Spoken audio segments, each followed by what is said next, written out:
Até pelo tom dos boletins a gente percebe como uma equipe está focada na partida e a outra está focada na temporada 2025, né? Pensando já lá na frente. Exatamente. Muito favoritismo para o lado do Botafogo, que além de tudo ainda joga em casa diante da sua torcida, Júlio.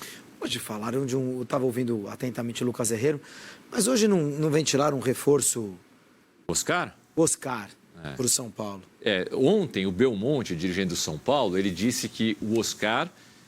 interessa ao São Paulo, mas isso não significa que o São Paulo iniciou alguma negociação e nem que o São Paulo entenda que tem a condição de partir para essa negociação, porque o São Paulo vai frear, né, os investimentos na próxima temporada, mas se existir uma possibilidade, se de repente alguém sair, folha salarial abaixar um pouquinho, o São Paulo adoraria contar com o Oscar e que poderia tentar essa contratação. Tomara, antes de a gente entrar no Botafogo e São Paulo, tomara que o Oscar, que nunca poderia ter sido camisa 10 da seleção brasileira numa Copa do Mundo, principalmente no Brasil.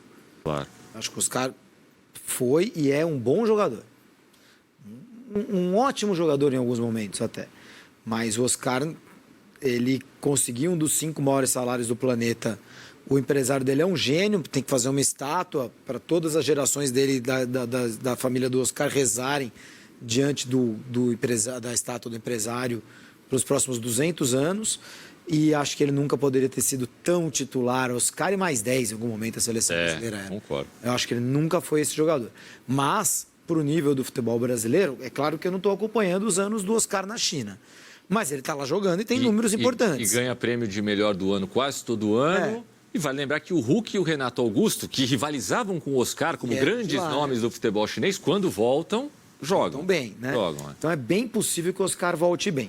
Eu espero que com toda essa sorte, aliada ao mérito dele, mas tudo isso que aconteceu na carreira, com tudo isso, que ele volte para cá de olho em escolher um projeto esportivo bacana.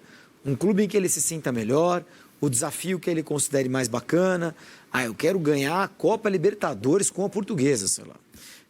Que ele escolha um desafio esportivo interessante e não pelo salário, porque olha o que já ganhou de dinheiro esse rapaz. E só para complementar em cima do Oscar, números passados pelo Victorino Score para mim.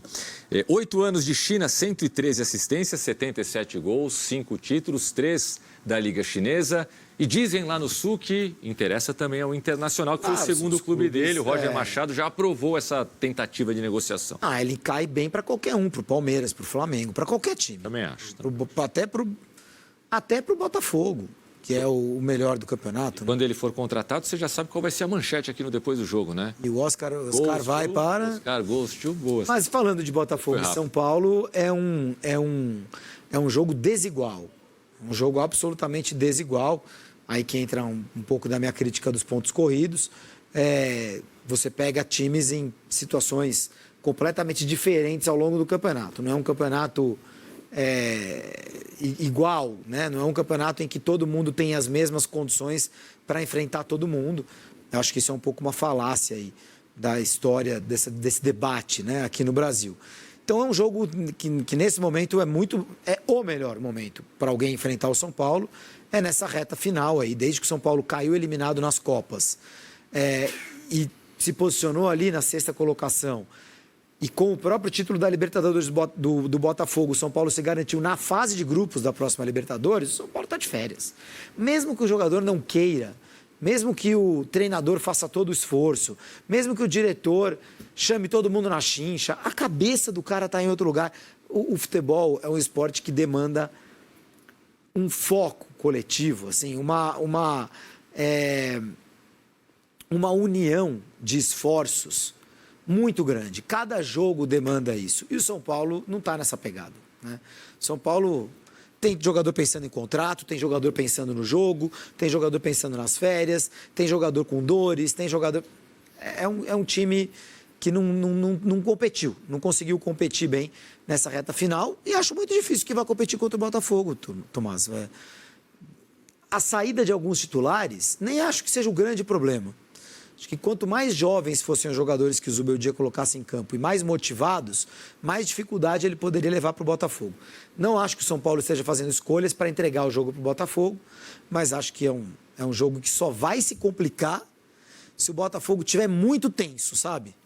Muito nervoso. E de preferência, se o Gregory não fizer nenhuma bobagem com 30 segundos ou outro jogador, não vai acontecer de novo, imagino eu. Porque o empate serve para o Botafogo, né? Ainda se fosse um jogo em que o Botafogo precisa ganhar. E aí o gol não sai, o gol não sai, o gol não sai. Aí fica aquele ambiente mais tenso, né? Mas o empate serve para o Botafogo. Então, eu não acho que o Botafogo vá para cima do São Paulo indiscriminadamente. Acho que o Botafogo vai ter inteligência no jogo. E a não ser que aconteça um gol do São Paulo aleatório, assim, numa bobeada de alguém ou numa jogada de muito mérito de algum jogador de São Paulo, aí sim pode acontecer esse cenário. E o Palmeiras ganhando lá na outra partida, pode acontecer esse cenário, mas ele é muito improvável. Muito improvável. Falando em Palmeiras.